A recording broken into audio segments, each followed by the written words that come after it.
Puji Tuhan. Terima kasih main musik, pemuji, saudara semua dalam keadaan yang luar biasa. Amin.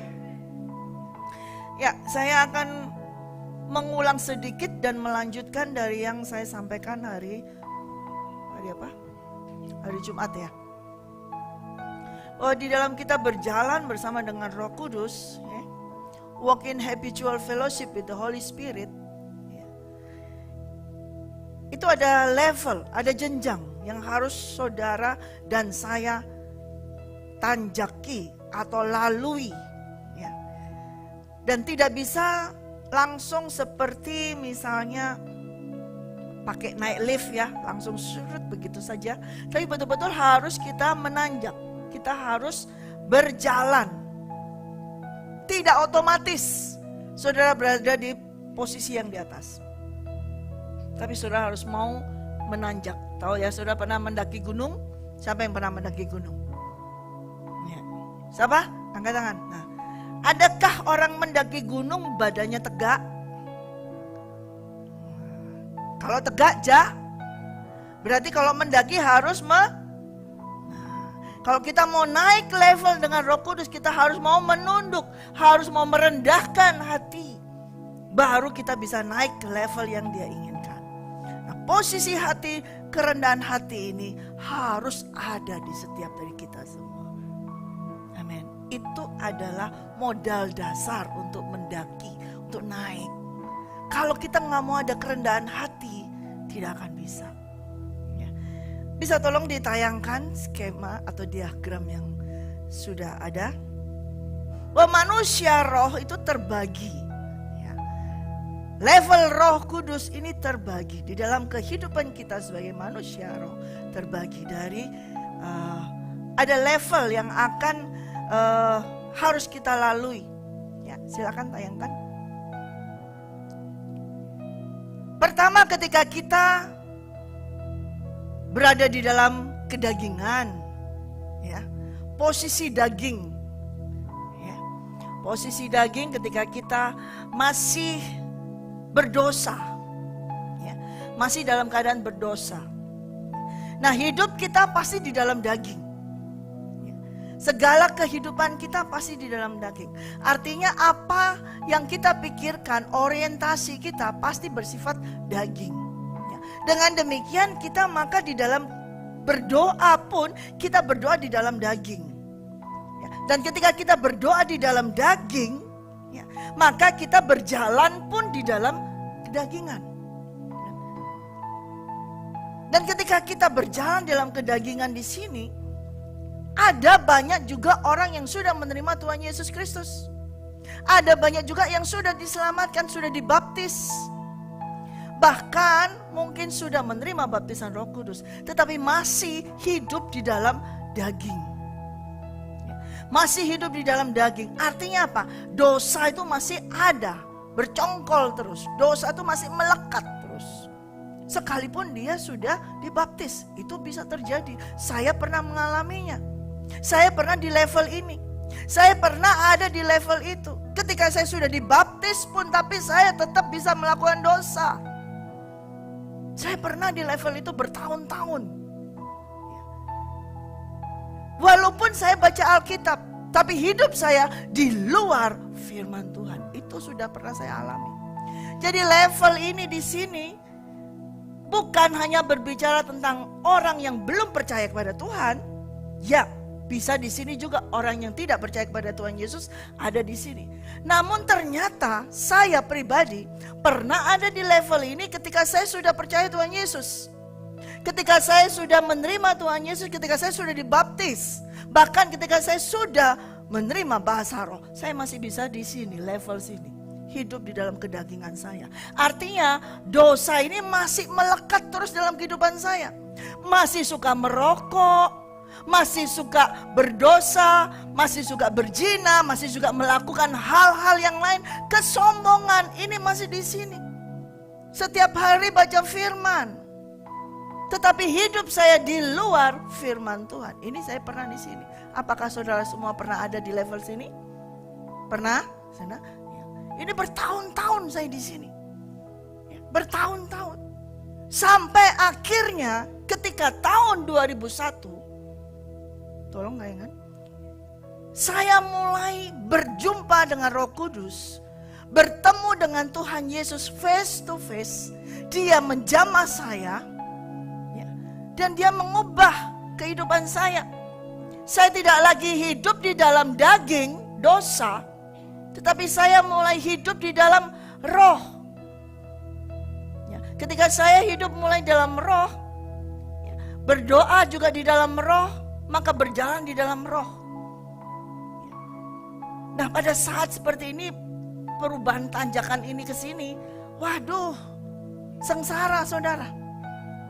Sekitar setahun 2 tahun berada di sini, jatuh lagi dalam dosa. Bisa jatuh lagi dalam dosa. Kenapa? Di sini masih di dalam roh. Dan seringkali dengan seperti ini, dosa ini masih up and down. Dan seringkali saya memakai firman Tuhan karena saya baca firman Tuhan. Saya pakai ayat-ayat semua, saya pakai semua. Pada saat saya di level ini, keuangan saya ambrol, hancur, banyak hutang. Nah, semua saya pakai firman-Nya. Firman Tuhan yang berbicara tentang keuangan saya pakai, saya klip. Semua saya tempel, semua di pintu-pintu segala. Saya hafalin semuanya, saya pakai firman itu semuanya. Tetapi tidak mengubah, saya bisa jatuh lagi dalam dosa. Karena apa? Ketika saya berdoa, orientasi saya hanya seputar kebutuhan saya saja. Supaya bisa ini, supaya bisa lepas dari keuangan. Pakai firman semuanya. Di sini. Ini kurang lebih 3 tahunan saya di sini proses. Itu harus didaki. Wah. Ada suatu pertentangan di dalam. Ada suatu pergumulan di dalam. Yang satunya, ayo jangan, ayo percaya, berdoa. Yang satunya, bagaimana, kelihatan belum ada. Ini terus setiap hari begitu. Sudah akhirnya berdoa dengan keinginan saya sendiri. Berdoa, wah keras, wah dengan bahasa roh yang keras, dengan emosi, dengan ambisi. Tapi gak bisa. Tetap saya, bahasa Surabaya saya nih, jedok, tahun jedok. Mentok ya, sorry ya, jedok. Jadi sudah mentok, sampai mentok di sini baru saya surrender, give up sama Tuhan. Dan ternyata nggak bisa cuma di level berdoa dalam roh saja. Ternyata nggak bisa di level hidup dalam roh saja. Ternyata tidak bisa hidup di dalam roh saja yang terus menerus memakai firman Tuhan, menghafal ayat firman Tuhan. Nggak bisa. Hidup kita gak bisa hidup, capek saudara. Karena begitu baca firman, wah mendengar firman, bergeburuk ini, wah seneng dah. Tapi begitu besok, ya gak ada uang, harus bayar. Siapa yang pernah ngalami kayak gitu? Nah, itu up and down. Up and down, begitu dengar firman yang menyenangkan, wah amin, amin, amin. Tapi begitu besoknya, ini aja telepon lagi harus bayar gini-gini, down lagi. Betul? Itu di situ. Kalau kita, saudara, hidup hanya dalam roh saja, up and down. Pada saat seperti sekarang kita berdoa bersama-sama, dimanapun engkau berkumpul, misalnya berkomunitas, bergereja, firman-Nya, oh amin, Tuhan memberkatimu, amin, amin, semangat. Sampai di rumah, gak ada. Masih harus diterima telepon orang-orang yang menagih. Gimana gak down lagi? Betul gak? Makanya di sini kita nggak bisa hanya sampai di sini. Ini terus di sini mau berapa lama? Kalau saudara hanya hidup dalam roh saja, nggak akan bisa. Itu kurang. Dan standar Tuhan tidak menghendaki kita hanya sampai di level ini. Sampai akhirnya saya mengerti, diberi pengertian oleh Roh Kudus, dibukakan. Ya, mata ini yang terselubung ini dibukakan. Saya tidak lagi di dalam roh, tapi saya naik lagi, dikuasai oleh roh. Hidup oleh roh, harus naik di sini. Hidup oleh roh. Berdoa oleh roh. Berjalan oleh Roh. Artinya hidup dikuasai oleh Roh Kudus. Berdoa dikuasai oleh Roh Kudus. Kalau dulu waktu di level ini, saya doanya orientir, Tuhan tolong, Tuhan aku percaya, Tuhan kau tolong ini segala hutang-hutangku lunas semua, aku percaya ini. Selalu hanya di situ saja. Itu yang saya doakan. Apalagi persoalan lagi, itu saja yang saya doakan. Tetapi ketika di sini, tolong tayangkan. Ketika di sini sudah di sini, tidak lagi. Persoalan saya masih ada, hutang saya masih ada, tetapi cara berdoa saya sudah tidak pada untuk hutang itu. Berdoa saya bukan untuk kebutuhan saya, tapi ketika saya diangkat oleh Roh, ayo naik lagi di sini dan hidup oleh Roh. Doa saya bukan doa keinginan saya, tapi doa adalah keinginan daripada Tuhan. Tidak ada kata amin. Apakah saudara mengerti di sini? Ya. Kalau kita hidup oleh Roh, tidak bisa berbuat dosa lagi. Artinya masuk di dalam firman Tuhan. Kalau kita hidup oleh Roh, kita ini dibungkus dengan firman Tuhan. Bukan cuma make, bukan cuma memperkatakan, tapi kita ini dibungkus, disalut. Saudara tahu ya, disalut, dibungkus dengan firman Tuhan. Dengan bergaul dengan Roh Kudus di sini. Justru ketika engkau mau naik di sini, naiknya itu sukar, saudara. Sukar. Kelihatannya di sini cuma sedikit ya, tapi ini perjalanan hidup bisa tahun-tahunan, saudara, naik ini. Ada yang puluhan tahun juga bisa naik di sini. Naiknya sukar. Dan ketika kita hidup oleh Roh, justru hidup kita jadi firman. Gak pernah pakai firman lagi, gak pernah klaim-klaim firman. Semuanya firman yang keluar. Hidup kita jadi firman, jadi berkat Tuhan. Pada saat ketika saya sudah di sini, kebutuhan saya masih ada, hutang yang harus saya bayar masih ada, tetapi gaya hidup saya sudah berbeda lagi. Justru ketika tahu, wah ini saya punya kebutuhan yang harus dibayar. Dan Roh Allah berkata, Tuhan saya pernah ngalami, saya gak punya apa-apa lagi Tuhan, gak punya uang. Harus bayar bagaimana? Tidak ada apa-apa. Dan Tuhan berkata, tidak mungkin kamu tidak punya apa-apa. Saudaraku yang kekasih yang ada di rumah, kalau engkau punya masalah tentang keuangan, saya bertanya kepadamu, apa yang ada padamu di rumahmu? Pasti ada sesuatu. Dan Tuhan bertanya, apa yang ada padamu? Saudara gak ngomong apa-apa. Uang aja gak punya, di bank gak ada, di dompet gak ada. Dan Tuhan berkata, bangun, buka tuh lemari. Dan ketika saya buka lemari baju saya, tuh banyak baju-baju saya yang baru-baru, yang tidak pernah saya pakai. Karena saya dulu ada fashion designer, saya buat baju untuk saya, untuk jual seperti itu. Itu ada semua baju baru tidak pernah saya pakai. Banyak. Kamu bilang kamu gak punya apa-apa. Tidak mungkin Tuhan tidak memberikan sesuatu kepada saudara dan saya. Pasti ada. Dan ketika dia berkata buka itu lemari, dan saya buka, saya tahu apa maksud Tuhan. Saya langsung turunkan itu semua, lipat, dan saya bagikan, saya tabur. Itu adalah benih yang Tuhan sudah berikan kepada saya. Dan ketika saya nabur, saya bagi ke hamba Tuhan di desa-desa, semua baju-baju itu. Hanya sekitar 2 minggu, ada customer datang. Minta buat lagi, ada customer datang, ada terus datang. Dan mulailah hidup saya berubah. Karena saya punya hutang lebih banyak kepada Tuhan. Karena saya tidak membayar perpuluhan kepada Tuhan. Berpuluh-puluh tahun hutang saya ternyata kepada Tuhan jauh lebih banyak daripada hutang saya ke bank.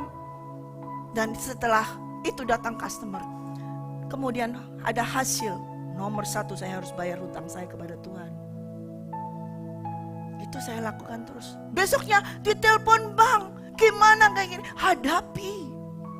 Tapi saya tidak akan bayar itu ke orang lain sebelum saya bayar kepada Tuhan. Terus begitu saya hadapi. Dan akhirnya saya hadapi bank-bank itu semua. Declare, oke, saya nggak mampu bayar, putus bunganya, saya mau cicil yang terendah yang saya bisa. Berapa kartu tutup semua supaya terendah, cicil. Tapi saya tidak pernah meninggalkan bayar saya kepada Tuhan, itu nomor satu. Nah itu kenapa? Ada perubahan dari roh Allah. Hidup saya sudah hidup oleh roh, dikuasai oleh roh. Apa kata Roh Kudus? Harus saya hidupi, dikuasai lagi. Dikuasai, segalanya dikuasai, turun semuanya dikuasai. Waktu itu saya nggak punya uang, ya sudah, nggak pakai yang apa-apa, dikuasai oleh Roh Kudus. Hidup tetap hidup, makan yang apa adanya, hidup tetap hidup, dikuasai oleh Roh. Kita pasti hidup saudara. Jangan takut engkau nggak bisa makan.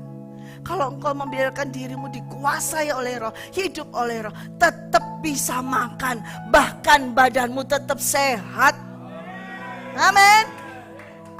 Amin. Jangan takut. Lalu kemudian kau jatuh lagi masuk dalam dosa dengan aduh bagaimana ini? Aduh bagaimana ini kita harus menyelesaikannya? Bayar pakai apa? Makan apa? Engkau dalam segitu aja terus, engkau jatuh terus up and down. Tapi kalau kita hidup oleh roh, berdoamu tidak dengan ambisimu lagi. Berdoamu tidak dengan emosi lagi.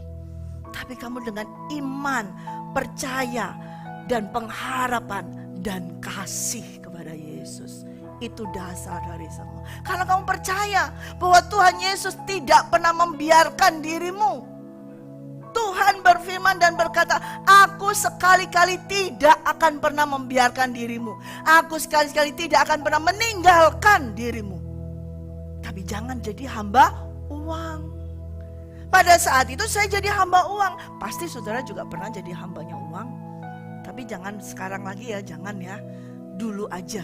Ya, saya pun demikian. Dulu saya pernah jadi hambanya uang. Sedikit-sedikit uang, sedikit-sedikit uang, sedikit-sedikit uang. Tapi sekarang sedikit-sedikit Tuhan, Roh Kudus, Tuhan, terserah Tuhan. Apa maunya Tuhan? Amin. Lalu apa orang-orang yang seperti itu? Tolong ditayangkan. Ya, ternyata saya mau lanjut. Saya sudah paham ya di situ ya. Nah, kita buka dalam 1 Korintus pasal 2.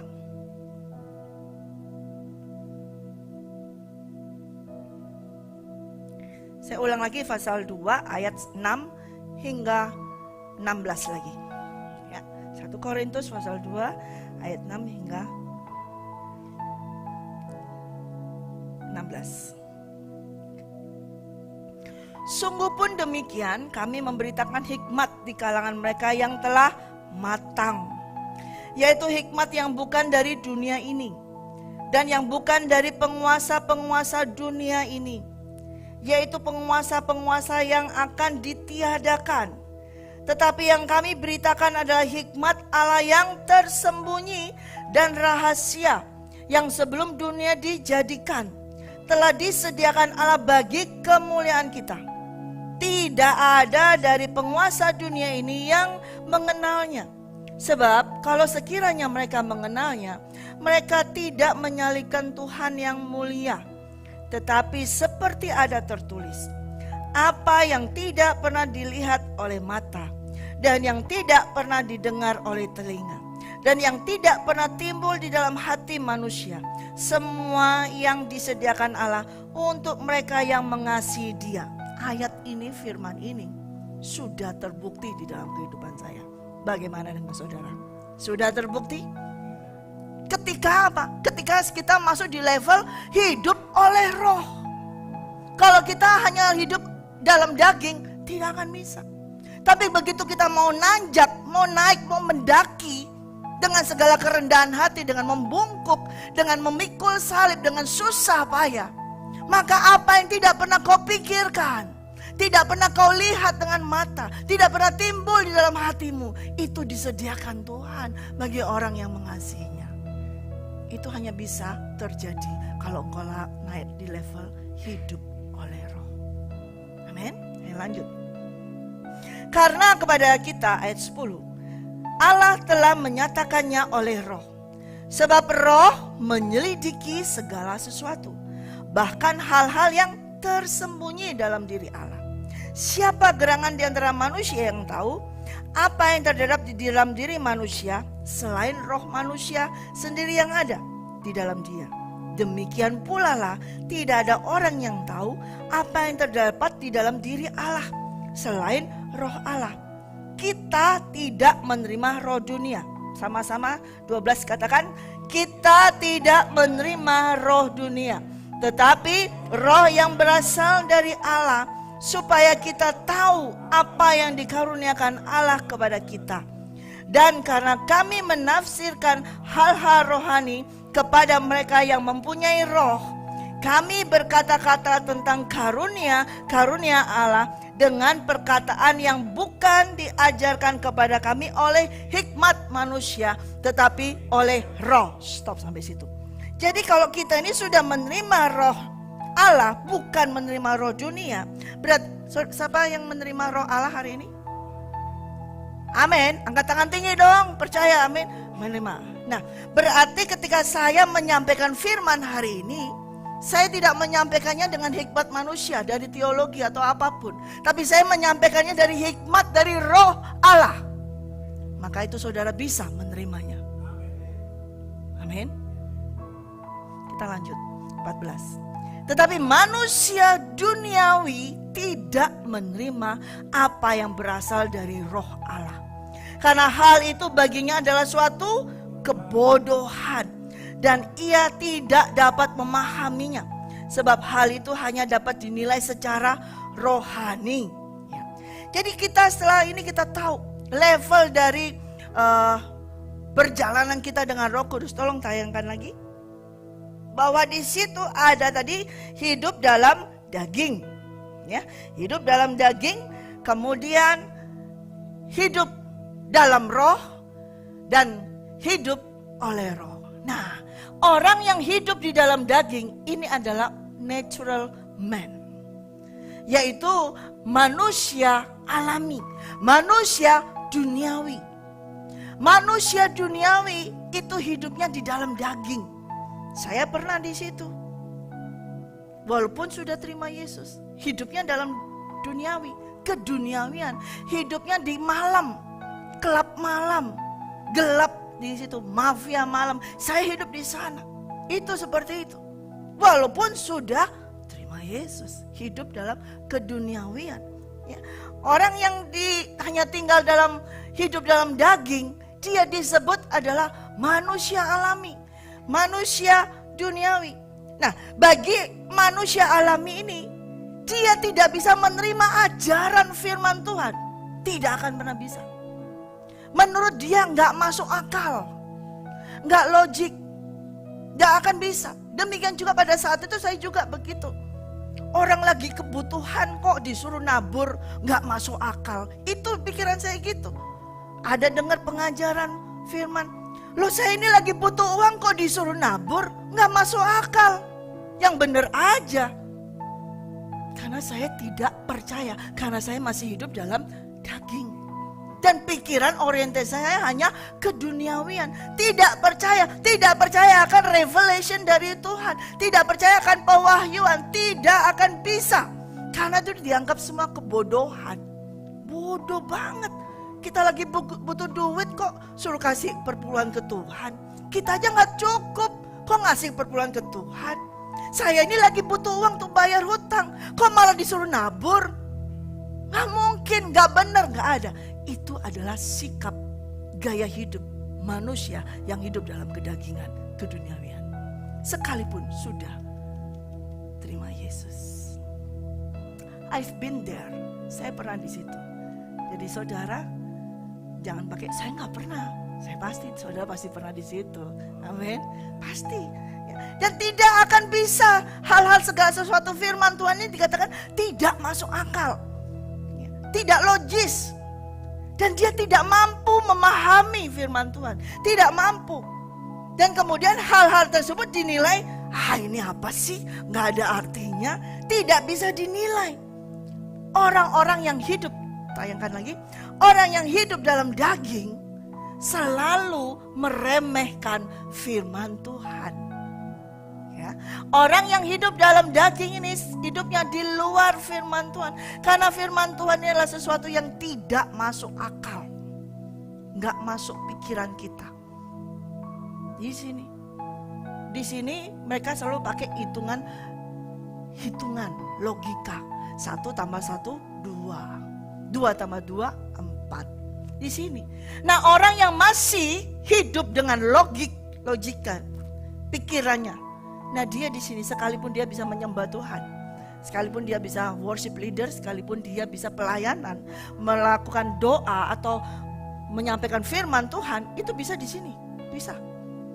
Tapi pikirannya hanya selalu berkisaran tentang akal budi. Nggak masuk di akal. Main hitung-hitungan. Nggak cocok. Firman Tuhan nggak bisa. 2 tambah 5 bisa 5.000. Nggak mungkin 2 tambah 5 sama 7.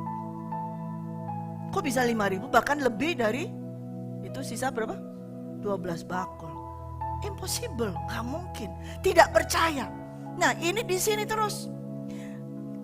Ada loh sampai sekarang orang Kristen yang di sini. Banyak, sekalipun juga di depannya ada titel-titelnya dan di belakangnya titelnya. Masih banyak. Tetapi apakah saudara mau di sini terus? Jangan. Kalau di sini terus dikatakan tadi, tidak bisa. Dapat karena semuanya itu, yaitu tentang hikmat daripada Roh Kudus, itu hanya bisa dinilai dengan roh. Saudara menjadi manusia duniawi? Tidak. Kalau begitu kita naik di situ.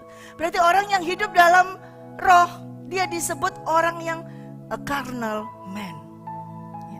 Yaitu baby Christians. Orang yang hidupnya agamawi.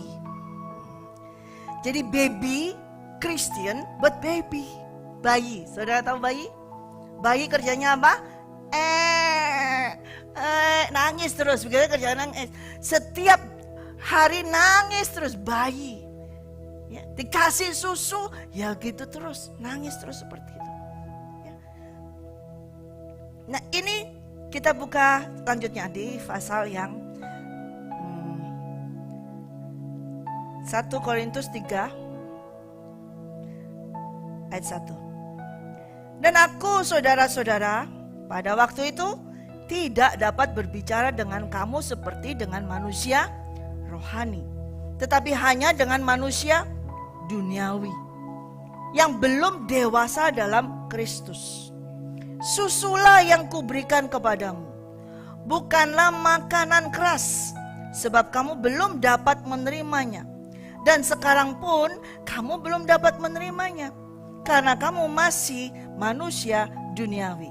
Sebab jika di antara kamu ada iri hati dan perselisihan, bukankah hal itu menunjukkan bahwa kamu manusia duniawi dan bahwa kamu hidup secara manusiawi? Ya, sampai di situ. Rasul Paulus berkata, aku gak akan bisa berbicara tentang hal-hal rohani kepada kamu, karena kamu masih hidup dalam manusia duniawi, hanya memikirkan duniawi, seperti itu. Orang yang sudah di level hidup dalam roh, sudah mengerti firman Tuhan, sudah hidup di dalam firman Tuhan, berdoanya sudah dalam roh. Tetapi ternyata mereka ini masih tetap ada seperti orang agamawi. Hanya mereka tahu hanya secara agamawi. Apa? Ritual, melakukan segala sesuatunya dengan rutin. Dan seperti baby Kristen, bayi Kristen, gak bisa dikasih makanan yang keras, cuman bisa dikasih susu. Ya kalau baby kan gitu kan, hanya bisa minum susu aja, kasih susu aja terus, kasih susu aja, tidak bisa. Ya. Dia tidak bisa kasih makanan yang keras langsung. Wah ini gak bener nih, pendetanya nyindir saya nih. Ah ini nggak benar di sini. Kok saya kena terus? Kok aku yang di sini kan? Wah nggak benar ini. Masak begini, maunya apa? Dikasih susu, makanan yang lembek-lembek seperti itu. Dosa gak apa-apa, dosa kecil gak apa-apa. Ayo minta ampun, di Tuhan ampuni. Besok lagi dosa lagi, begitu gak apa-apa. Dikasih minuman yang susu saja. Bayangkan kalau engkau dari kecil, dari bayi sampai hari ini cuma minum susu, jadinya gimana tuh badan? Apa? Gak ada otot dong. Bisa jatuh kayak gitu, lemes gitu, jelek banget kan gitu loh. Mau kurus kek, mau gemuk kek, kalau minum susu aja gak akan jadi. Tidak ada. Setiap dari kita harus mau makanan yang keras. Tetapi ini manusia yang hanya hidup dalam roh, memakai firman Tuhan. Firman Tuhan dipakai untuk kepentingan perutnya dia. Firman Tuhan dipakai hanya untuk kepentingan keduniawiannya dia. Firman Tuhan dipakai untuk apa? Perisai, tameng. Kalau dia lagi berdosa, ada ayatnya. Kalau lagi berdosa, kasih ayat ini. Tentang perpuluhan, ada ayatnya. Mana ada Tuhan gak ada perpuluhan di perjanjian baru? Kasih seperti itu. Ada lagi, semua main ayat, kasih semua seperti itu. Itu orang yang hidup dalam roh. Agamawi, tahu beragama, beribadah. Setiap hari ke gereja. Setiap hari pelayanan. Melakukan semuanya. Tapi hanya sekedar liturgi. Dia melakukan supaya dilihat orang. Dia melakukan supaya dilihat orang. Gimana gak dilihat orang? Bayi itu, kalau dia selalu mencari apa? Pay attention dengan crying. Selalu mencari perhatian dari ibunya dengan apa? Berteriak, nangis. Itu mencari perhatian ibunya. Ibu bapaknya yang lagi tidur enak-enak. Ini anak bayi apa? Teriak. Wah, dengan keras. Supaya apa? Mama papanya ini gak keenaan kok tidur aja terus gitu ya. Toh bangun dong. Padahal cuma mau apa? Dipuk-puk-puk begini, tidur lagi. Betul gak? Itu baby Christians. Pengen minta perhatian terus dari orang. Pengen minta dipeluk. Pengen minta disayang-sayang. Pengen minta dibesukin, didatengin. Pengen minta di-say shalom gitu. Apa kabar? Pengen minta, aduh kok saya gak pernah ditegur ya sama Ibu Elka. Kok saya gak pernah ditegur ya. Maunya minta ditegur terus Bapak Gembala. Tegur terus tuh Bapak Gembala, harus tegur terus. Berjemaat yang hanya minum susu, mintanya ditepuk-tepuk di sana. Ya. Tapi ketika kamu memukulnya dengan keras, lari, wah, langsung berteriak nangis. Itu gembalanya jahat, itu gak benar begini. Langsung begitu. Kok gembalanya pilih kasih, kok itu dikasih, kok saya gak? Mulai seperti itu. Ini adalah baby Christians. Amin. Saudara di sini tidak ya? Tapi ada banyak pendeta yang seperti ini kan? Nggak ngaku. Ya. Bahkan Rasul Paulus berkata, ya, susulah yang kuberikan padamu. Ya. Saya memberikan Anda susu, bukan makanan padat. Karena kamu pun belum cukup kuat untuk menerima itu. Meskipun demikian, saat ini kamu nggak bisa menghadapinya. Kamu masih di dalam spiritual yang tadi, yaitu apa? Di dalam keduniawian masih melekat. Dia di sini up and down lagi di sini, up and down lagi di sini. Jatuh lagi di situ. Coba kita buka lagi di dalam Ibrani 5 ayat 11.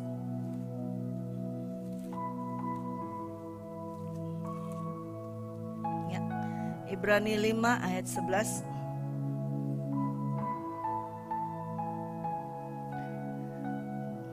Tentang hal itu banyak yang harus kami katakan. Tetapi yang sukar untuk dijelaskan karena kamu telah lamban dalam mendengarkan. Sebab sekalipun kamu ditinjau dari sudut waktu usiamu, umurmu, sudah seharusnya kamu menjadi pengajar. Kamu masih perlu lagi diajarkan asas-asas pokok dari pernyataan Allah. Dan kamu masih memerlukan susu, bukan makanan keras. Sebab barang siapa masih memerlukan susu, ia tidak memahami ajaran tentang kebenaran. Sebab ia adalah anak kecil. Tetapi makanan keras adalah untuk orang-orang dewasa yang karena mempunyai panca indera yang terlatih untuk membedakan yang baik daripada yang jahat. Kamu masih dilihat usia. Sudah lanjut nih, banyak. 40 tahun ke atas banyak, 50 tahun ke atas banyak, 60 tahun ke atas banyak, 70 tahun ke atas banyak. Yang tegar tengkuk. Carnal male, baby Christian, itu bandel, keras hati, batu, kepala batu, keras kepala. Tidak bisa ditegur, tidak bisa diberi nasihat, tidak bisa diomelin, bisanya digendong. Nina bobo, tidurlah anakku sayang, digitu-gituin terus. Oh nggak apa-apa, baik-baik itu aja. Oh senang deh kalau itu ketawa gitu. Ini ada banyak, saat ini banyak. Di dunia semua banyak yang seperti ini. Begitu mendengar firman yang keras tentang dosa, lari, tidak akan bisa. Begitu mendengar firman tentang dibuka itu segala keterikatan. Dibuka itu aib semua, lari semua. Tidak bisa. Saya sudah tidak terikat kok, saya sudah bebas kok. Ngapain saya mesti dengar firman-firman seperti itu? Saya sudah bebas kok. Kan Tuhan Yesus sudah memerdekakan saya sudah bebas. Yes, Tuhan sudah memerdekakan kita saudara. Tetapi kalau engkau terus hanya di dalam roh saja, engkau tidak mau naik lagi, hidupmu hanya di situ aja, maka kamu hanya menjadi manusia duniawi, agamawi. Tidak mau diangkat lagi, dinaikkan tidak mau, diajak naik lebih tinggi nggak mau. Kenapa? Masih bersifat duniawi, kedagingan, hanya sampai di situ saja terus.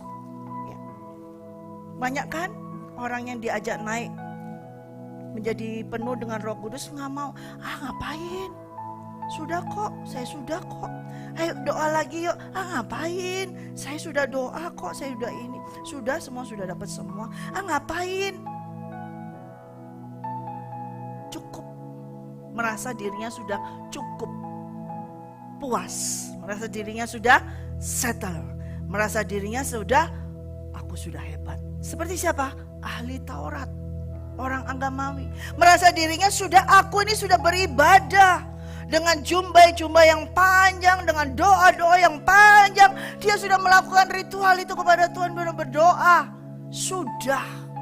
Tapi begitu mendengar nama Yesus, dia menolak, gak butuh. Orang yang hidup hanya di dalam roh saja, sulit untuk menerima kebenaran bahwa dia belum di dalam roh. Sekali lagi saudara, orang yang hidup hanya di dalam roh saja, sulit menerima kebenaran firman Tuhan bahwa ia belum di dalam roh. Kenapa? Dia merasa saya sudah.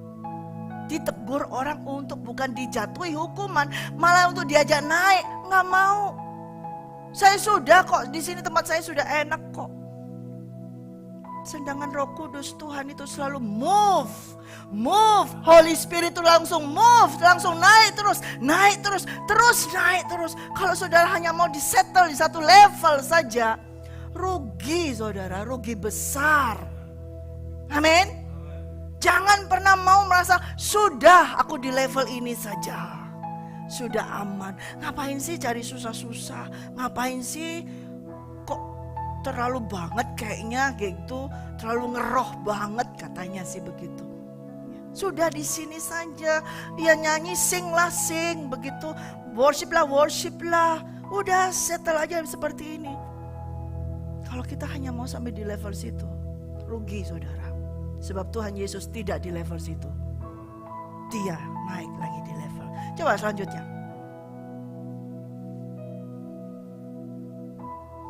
Yaitu kalau orang itu mau hidup di dalam roh, dia harus naik lagi. Jangan hanya sampai di sini, tapi harus hidup oleh roh. Sehingga ia baru dinamakan spiritual man. Manusia rohani. Manusia yang dewasa rohaninya. Manusia yang spiritualnya mature. Manusia yang dewasa. Bukan kanak-kanak lagi. Yang tadi, kita baca tadi yang di Ibrani. Yaitu makanannya bukan susu lagi, tapi makanannya apa? Keras. Makanannya apa? Steak, gitu. Steak drum kali ya, atau apa gitu ya. Yang keras gitu ya, seperti itu. Yang keras seperti itu ya, yang tough seperti itu. Itu menumbuhkan, membuat kerohanianmu itu bermuscle, punya otot, gak loyo. Saudara tadi maaf ya, pada saat engkau pertama kali menyembah di sini, loyo. WL semua maaf ya, loyo. Saya tahu rohnya ngantuk semua. Ya, capek mungkin ngantuk semua. Ya. Udah gitu tidak ada pemain drum lagi. Jadi tambah loyo. Ya. Itu suasana begitu masuk itu langsung saya seperti masuk di ruangan yang redup itu, lampunya redup. Waduh, kok seperti ini? Tidak bisa. Menara doa tidak loyo. Jadi maaf pemain musik, maaf ya kalau tadi saya membuat suatu dari Roh Kudus gerakan move seperti itu, saya mohon maaf. Tapi kalau itu dibiarkan tidak boleh. Ini kenapa? Karena manusia roh ini yang sudah hidup oleh roh, dikuasai oleh roh. Begitu saya masuk berjalan, roh ini menguasai saya. Ini ada yang nggak benar di sini, ada bau yang nggak benar di sini. Ada bau ngantuk, ada bau loyo di sini. Kamu jangan duduk saja. Dan Tuhan menegur saya, bangun. Saya bangun. Itu orang yang dikuasai oleh Roh Kudus. Itu tahu keinginan daripada roh. Itu penting. Nah, itu adalah orang yang dewasa rohani. Sesaat tadi mungkin saudara bingung, kenapa ibu begitu? Tapi saya sampaikan ini hal yang sebenarnya. Dan saya memohon maaf kepada tim musik, juga kepada tim WL. Tapi itu harus dilakukan. Untuk siapa? Untuk kepentingan kerajaan surga. Untuk kepentingan saudara semua yang hadir. Amin. Apakah saudara merasakan tadi roh saudara dibangkitkan? Ya, itu harus. Nah, itulah manusia rohani. Orang Kristen yang matang secara rohani. Itu menilai segala sesuatu. Orang Kristen yang sudah matang secara rohani bisa menilai segala sesuatu. Bisa dinilai. Bisa lihat orang ini level di mana. Bisa dinilai. Ada apa di setiap saudara. Bisa kelihatan semuanya. Ada keterikatan apa. Ada apa. Itu bisa dinilai semuanya. Bisa menilai. Bisa melihat. Dan bisa mempertanyakan. Dan bisa search, menyelidiki. Bukan manusia itu, tapi roh Allah itu sendiri yang menyelidiki. Amin. Bisa ketahuan. Di sini ada yang ngantuk nih. 1, 2, 3 ini di sini ada yang ngantuk. Ya, ada yang ngantuk. Walaupun bahasa roh keras, tapi ngantuk rohnya. Itu roh Allah itu search, menyelidiki. Kalau dibiarkan aja, saya seperti orang yang meninabobokan kalian. Semakin boboklah kalian, semakin tidurlah kalian. Apa gunanya saudara datang ke menara kalau akhirnya roh saudara tidur? Betul? Tidak. Harus berani. Nah, orang yang hidup oleh roh berani bertindak. Berani bertindak. Sekalipun itu sepertinya frontal. Sekalipun itu sepertinya menentang. Sekalipun mestinya itu sepertinya ditentang orang. Tapi kalau roh ini yang menguasainya, dia berani bertindak. Karena apa? Keinginan roh selalu bertentangan dengan keinginan daging. Keinginan daging di sini semua ngantuk, capek. Sudah jam 3, jam 4 capek. Tapi keinginan roh tidak ada. Nah, itu harus berani. Wake up, berdiri. Nah, saudara juga harus berani bangunkan rohmu sendiri. Ketika engkau berdoa tiba-tiba ada roh yang sudahlah, gak apa-apa lah, sudahlah besok aja, gini besok sudahlah, gak apa-apa. Tapi ketika ada suara tidak, cepat langsung bangkit, itu siram mukamu semua dengan air, berdoa, cepat langsung kasih es batu itu di mata biar melek gini, berdoa. Usahakan apa saja supaya engkau wake up. Amin. Harus berani melakukan apa yang dikehendaki oleh Roh. Itu adalah manusia yang hidup oleh Roh. Kalau dia hidup oleh Roh tapi dia nggak berani melakukan kehendak Roh, dia belum dikuasai Roh Kudus. Dan setiap orang yang hidup yang sudah dikuasai Roh Kudus tidak dapat berbuat dosa lagi. Karena benih ilahi itu terus ada, ditaruh di situ permanen. Terus tidak ada yang up and down. Hari ini berdosa, besok enggak. Besok berdosa lagi, besok yang enggak ada. Tidak bisa dan tidak akan berbuat dosa lagi. Amin. Itu orang yang hidup oleh Roh. Jadi saudara harus berkata kepada dirimu sendiri, aku hidup oleh Roh. Katakan, sin no more. Tidak ada dosa lagi. Tidak ada kebohongan lagi. Nah itu yang penting. Kadang-kadang kita suka membohongi. Gak jauh-jauh, dirimu sendiri kamu bohongin. Betul gak? Itu yang dipikir, gak ada yang tahu, gak ngelihat. Tapi kita bohong sama diri kita sendiri. Yang tahu siapa? Tuhan. Ketika kita membohongi diri kita sendiri, kita juga membohongi Tuhan. Jangan saudara. Dan saya harap kita semua naik. Ya.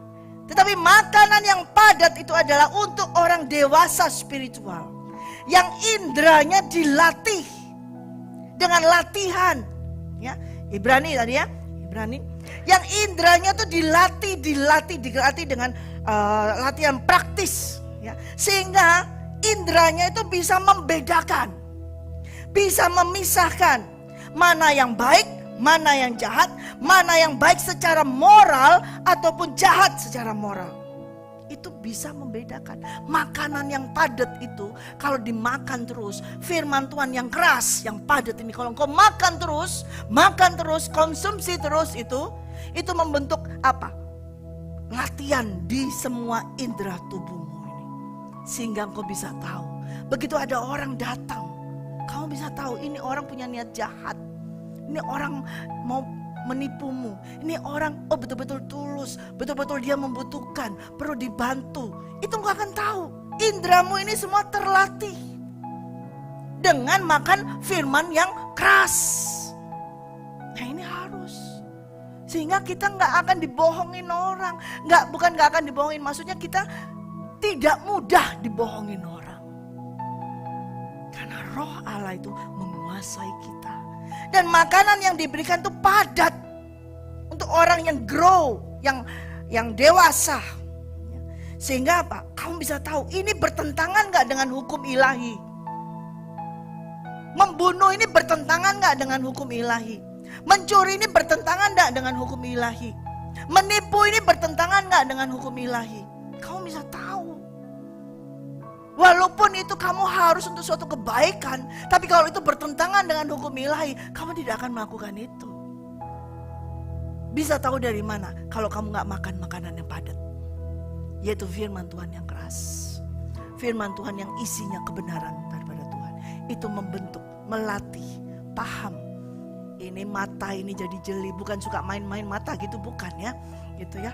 Ini semua telinga dengar itu peka, langsung dengar tajam. Semua hidung bisa langsung mencium. Oh ini orang masih sombong. Oh ini orang masih ini. Ketahuan semua. Bisa ketahuan semua. Kalau kita mau melatih itu semua. Amin saudara. Amen. Jadi ada gunanya engkau menerima makanan yang keras. Jangan mau kau terima makanan yang lembek-lembek saja. Kalau engkau berada di suatu komunitas, di gereja kah, kalau itu hanya makanan isinya lembek-lembek saja, get out. Keluar, saya katakan keluar. Kau tidak layak ada di situ. Cari makanan yang padat, yang menyehatkan bagi dirimu. Saya berani menyatakan ini kepada saudara, karena itu penting. Karena sekarang banyak gereja Tuhan kasih makan semua jemaatnya susu, mie instan paling, Yang bisa instan, oh ya tumpang tangan langsung instan. Jadi, oh kamu langsung pelayanan instan, mie instan. Yang masih sudah pakai ngedrug segala macam, tato segala macam, tumpang tangan, oh ya sudah kamu sudah dilepaskan. Instan langsung jadi WL, worship leader. Langsung jadi memberitakan Injil, mie instan makanannya. Mie instan itu kira-kira baik gak sih? Enak sih, sesaat enak. Tapi setelah itu kembung juga di perut kan. Sekarang banyak ini, sekarang semua dikasih makan seperti itu. Jemaatnya dikasih seperti itu semua. Bapak Gembala tolong jangan kasih jemaatnya makanan itu. Kasih makanan yang keras. Sekalipun ada yang ngomong, kok gitu Pak, firmannya kok gitu. Ya harus berani untuk menumbuhkan. Daripada iman setiap jemaat, itu tanggung jawab sebagai gembala. Harus. Tanggung jawab saya di sini kasih makan saudara. Baik rohani maupun jasmani. Tapi dengan apa yang Tuhan berikan tentunya ya. Tapi saudara, penting loh makanan rohani yang betul-betul bermutu. Betul-betul yang gizi, betul-betul yang padat, keras. Ya. Itu apa? Menyehatkan rohanimu, gak gampang jatuh dengan keadaan dunia yang semakin seperti ini. Kamu gak gampang bingung, percaya gak ya? Kenapa begitu ya? Jadi bimbang, mendua hati, enggak. Kamu tetap terus makanan yang keras, firman Tuhan yang benar. Dan kamu tetap terus berada di jalur, menantikan kedatangan Tuhan. Menantikan kedatangan terus menantikan. Walaupun Tuhan belum datang kata-kata orang. Tapi terus engkau menantikan kedatangan Tuhan. Itu harus ada di situ. Kenapa sih kita ini harus makan yang keras seperti itu? Kenapa? Kenapa? Apakah kita tidak perlu makan yang susu gitu? Boleh lah, sekali-sekali makan susu, minum susu boleh, makan es krim boleh, tuntre boleh, es krim boleh, segala macam boleh. Tetapi makanan keras itu penting. Itu yang membentuk kekuatan. Sehingga kita bukan orang-orang yang biasa. Ada gunanya. Kenapa? Kita buka dalam 2 Korintus 3. Kita ini ada di sini semua karena kita ini adalah pelayan-pelayan daripada perjanjian baru. Pelayan-pelayan perjanjian baru kita buka. Kalau kita pelayan perjanjian baru, kemudian kita loyo, apa gunanya? Kita buka dari ayat yang ini aja. Asal 3 ayat 2 sampai 6 dulu, baru nanti kita lanjut. Kamu adalah surat pujian kami yang tertulis dalam hati kami dan yang dikenal dan yang dapat dibaca oleh semua orang. Karena ternyata bahwa kamu adalah surat Kristus yang ditulis oleh pelayanan kami. Ditulis bukan dengan tinta, tetapi dengan roh dari Allah yang hidup, bukan pada loh-loh batu, melainkan pada loh-loh daging, yaitu apa? Di dalam hati manusia. Sampai di situ dulu. Jadi kita ini, saudara ini, kita semua adalah surat pujian daripada Kristus Yesus. Bisa dibaca oleh semua orang dunia. Ketahuan, katanya Kristen, tapi kok loyo. Katanya hamba Tuhan, tapi kok begitu. Katanya WL, tapi kok begitu. Itu bisa dibaca sama semua orang. Sedangkan Tuhan itu sudah memberikan apa? Semuanya itu ditulis di dalam diri kita, bukan di dalam loh batu. Kasihnya dia, hukumnya dia, firmannya dia ditulis di dalam loh hati kita. Bukan dengan tinta. Kalau tinta mah bisa dihapus. Tapi dengan roh Allah yang permanen ada di dalam saudara. Amin. Supaya apa? Bisa dilihat orang. Dengan diri kami, demikianlah besarnya keyakinan kami kepada Allah oleh Kristus. Dengan diri kami sendiri kami tidak sanggup untuk memperhitungkan sesuatu seolah-olah pekerjaan kami sendiri. Tidak, kesanggupan kami adalah pekerjaan Allah. Ialah membuat kami juga sanggup menjadi pelayan-pelayan dari suatu perjanjian baru yang tidak terdiri dari hukum yang tertulis, tetapi dari roh. Sebab hukum yang tertulis apa? Mematikan, tetapi roh menghidupkan. Kalau saudara nggak mau makan makanan yang padat, yang keras dari firman Tuhan, roh ini jadi lembek, jadi loyo, mematikan. Ketika kita mau menerima pengajaran yang keras dari Roh Kudus, roh itu menghidupkan kita, justru menghidupkan kita. Ketika kita lagi dying, sekarat gini. Wah, tambah lagi dikasih makanan yang lembek-lembek seperti itu misalnya, seperti itu, tambah mati. Tapi kalau ada suatu sentakan dari roh Allah, itu membangkitkan, menghidupkan. Ya, itu penting dalam kehidupan kita. Firman daripada Tuhan Yesus Kristus yang mengejutkan misalnya, yang menyentakkan, tetapi itu membangkitkan. Kalau saya tidak mendengar firman Tuhan pada saat itu, bangkit kamu, buka tuh lemari, saya tidak mau mendengar itu. Ah, ngapain, gak usah lah Tuhan, saya menolak, saya gak ada sampai sekarang. Itu merupakan suatu turning point dalam kehidupan saya, di mana roh Allah menghidupkan segala sesuatu yang mati dalam kehidupan saya. Keuangan mati ketika saya mendengar suara firman Tuhan. Keras, bagikan. Nah, itu saya lakukan. Dan itu merupakan roh yang menghidupkan. Mulai hidup, kehidupan saya jadi hidup. Kehidupan yang hidup itu menjadi hidup lagi, hidup lagi, hidup lagi. Karena roh itu memang menghidupkan. Kita lanjut di ayat yang ke-16. Kalau misalnya orang yang tadi yang hanya hidup di dalam daging, kedagingan, dalam roh saja yang dosanya up and down. Ya. Tapi bila hati orang itu berbalik kepada Tuhan, ini saya alami. Ketika saya sudah berada di dalam seperti itu, kemudian ayat 16, tetapi apabila hati seseorang berbalik kepada Tuhan, maka selubung itu diambil daripadanya. Sebab Tuhan adalah roh, dan di mana ada roh Allah, di situ ada kemerdekaan. Ketika saya berbalik kepada Tuhan, dan saya tahu di dalam saya ada roh Allah, dan di mana ada roh Allah, di situ ada kemerdekaan. Saya yang waktu merasa terikat dengan segala kebutuhan, terikat dengan segala hutang, terikat dengan segala apapun, kecanduan segala macam. Begitu tahu ada roh Allah dalam saya, itu yang memerdekakan saya. Itu yang memerdekakan. Itu ketika saya berbalik. Kalau kita tidak berbalik, tidak akan ada yang memerdekakan kita. Masalahnya, tolong tayangkan lagi. Masalahnya banyak orang-orang Kristen, hamba-hamba Tuhan yang settle hanya sampai di dalam hidup dalam roh. Merasa settle di sini, zona nyaman, zona aman, merasa enak di situ. Tidak mau berbalik kepada Tuhan, tidak mau berubah, tidak mau bertobat. Maka tadi itu kalau di sini saja, ini ada selaput, ada yang menutupi, seperti Musa. Saudara baca ya tadi di ayat yang sebelumnya. Dia turun karena dia bergaul dengan Tuhan. Kemuliaan Tuhan itu menyinari mukanya. Sampai orang takut gak bisa ngeliat. Sehingga dia harus menutupi. Supaya orang Israel masih bisa ngomong sama dia bahasa ini. Jadi selama itu pun orang Israel kalau berbicara dengan Musa, Musa harus ditutupin.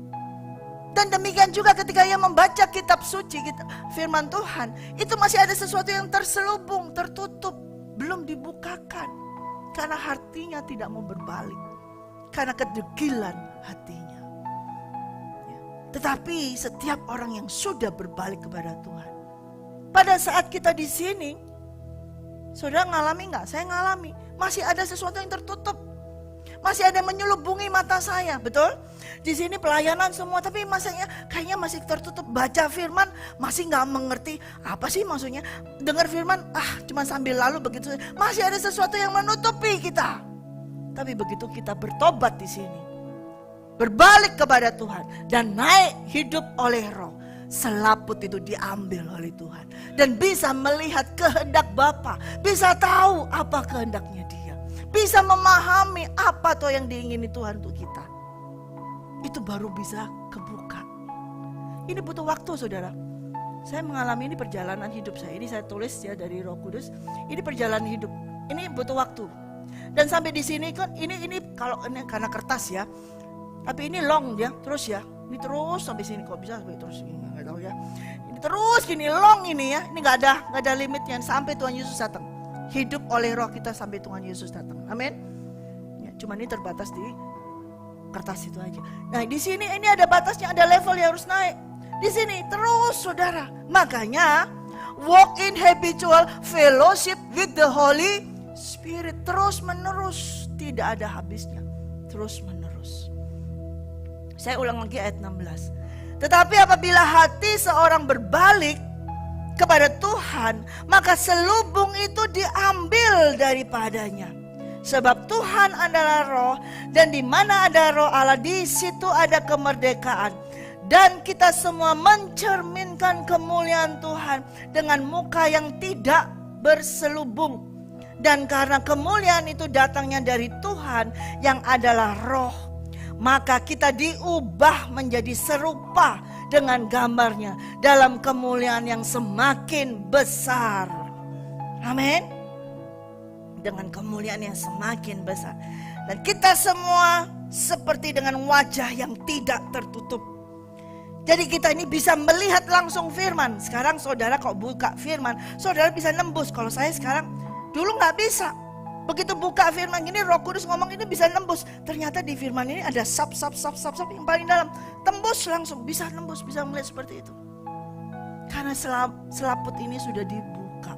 Bisa melihat firman itu dengan jelas.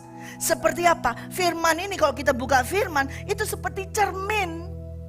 Saudara pernah bercermin? Tadi pagi pasti bercermin ya ke sini kan. Nah, bercermin berarti saudara bisa melihat wajah saudara sendiri kan? Demikian juga kalau kita membaca firman, itu kita bisa melihat kita sendiri. Wajahnya kita, kehidupan kita itu nampak di firman itu. Nah, itu ketika selaput ini dibuka. Kalau belum dibuka firman ini, oh itu buat Budi firman itu. Oh itu buat Freddy, oh itu buat Linda, oh itu buat Ratna. Bukan saya, itu langsung main tuduh sana sini. Nah begini, karena di sini kita ada selaput seperti itu. Betul? Tapi ketika ini dibuka, oh firman ini buat saya. Hari ini saya nyampaikan di sini, ini firman buat saya. Saudara nggak mau terima nggak masalah, buat saya kok.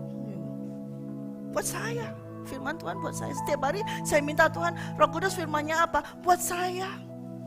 Tapi juga buat saudara semua. Amin. Kalau kita ini apa sudah dibuka, jadi bisa melihat firman itu jelas. Oh ini buat aku. Karena dari firman ini adalah cermin kemuliaan daripada Tuhan Allah Bapa. Dan kalau saudara membuka firman itu, membacanya, mendengarnya, saudara seperti bercermin. Dan kalau terus menerus hidup oleh roh, bercermin terus oleh roh, terus begitu. Maka kemuliaan ini akan dinaikkan from glory to glory, from glory to glory. Dari kemuliaan sampai ke kemuliaan, sampai kita diubah menjadi serupa dengan Tuhan Yesus Kristus. Amin. Hari ini mungkin belum, mungkin baru separuh gini kali, separuh gini, bukan hitam putih ya, begini, separuh gini. Nanti besok lagi engkau terus lagi berkaca, bercermin di firman. Lama-lama apa? Diubahkan oleh Tuhan. Kalau engkau gak mau bercermin dengan firman Tuhan, tetap muka jelek ya muka jelek terus, muka jahat ya muka jahat terus, hati jahat terus, hati sirik tetap sirik. Tapi kalau engkau mau berkaca dengan firman ini, yang jahat jadi baik, yang rusak jadi baik. Amin. Yang bobrok jadi terbangun. Itu berubah karena ada dasar firman Tuhan, yaitu cermin daripada kemuliaan Tuhan. Kenapa? Karena terus menerus diubah rupanya menjadi gambarnya lagi. Kita pernah sudah dirusak oleh iblis gambar kita. Nah ini kita kalau berkaca dengan firman ini, kita diubah menjadi serupa lagi dengan gambarnya Tuhan. Terus menerus. Dan sampai ke derajat, ke level yang dia ingini. Yaitu sama seperti Yesus Kristus. Amin. Oh glory be to God. Haleluya. Haleluya. Oh glory. Karena itu saudara, jangan berhenti sampai di level itu saja. Jangan berhenti sampai di level hidup dalam roh. Tapi mulai hari ini kalau engkau belum masih ada waktu, belum terlambat. Naiklah, menanjaklah, mendakilah lebih lagi. Terus daki terus dengan segala kerendahan hatimu, terus kamu mendaki terus. Ditegur, oh ya Tuhan ampuni saya. Dapat firman yang keras, oh ya terima kasih Tuhan ampuni saya, tolong saya. Itu dengan segala kerendahan hati. Jangan main salahkan orang, salahkan firman. Tapi Tuhan saya salah, ampuni saya. Itu kita mendaki dengan kerendahan hati. Maka engkau akan sampai itu ke level yang Tuhan kehendaki. Terus habitual fellowship with the Holy Spirit. Ya. Ayat yang terakhir yang mau saya sampaikan di 2 Petrus 3.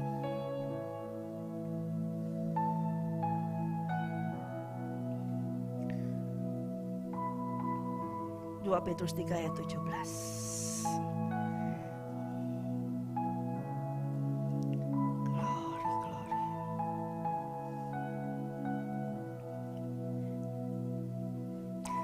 Tetapi kamu saudara-saudaraku yang kekasih, kamu telah mengetahui hal ini sebelumnya. Karena itu waspadalah, supaya kamu jangan terseret ke dalam kesesatan orang-orang yang tidak mengenal hukum. Dan jangan kehilangan peganganmu yang teguh. Tetapi bertumbuhlah dalam kasih karunia dan dalam pengenalan akan Tuhan dan Juru Selamat kita, Tuhan Yesus Kristus. Baginya kemuliaan sekarang dan sampai selama-lamanya. Karena itu saudaraku yang kekasih, izinkan saya memperingatkan kepada saudara yang saya kasihi. Ya. Memang saudara-saudara sudah mengetahui tentang firman Tuhan ini jauh sebelumnya. Ya. Namun saya mau sampaikan kepada saudara, berjaga-jagalah. Berjaga-jagalah, waspadalah. Jangan sampai saudara terbawa oleh kesalahan orang-orang yang tidak memiliki firman Tuhan yang mendalam di dalam kehidupannya dia. Dia mungkin cuma menyampaikan firman saja, tapi dia tidak berada di dalam kedalaman firman tersebut.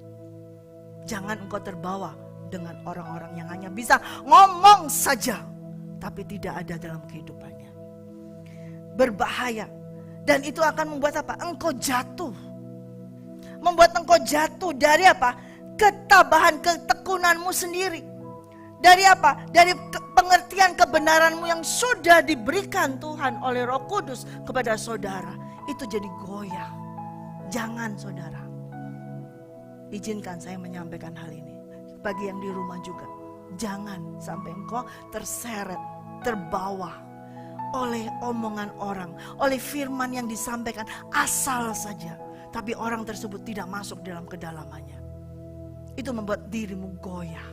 Tetapi saya mau sarankan, mau mengajak saudara bersama-sama, bukan berarti saya sudah tidak, tetapi marilah kita bertumbuh secara dewasa rohani di dalam rahmat Tuhan, di dalam pengetahuan tentang pengenalan kita kepada Yesus Kristus.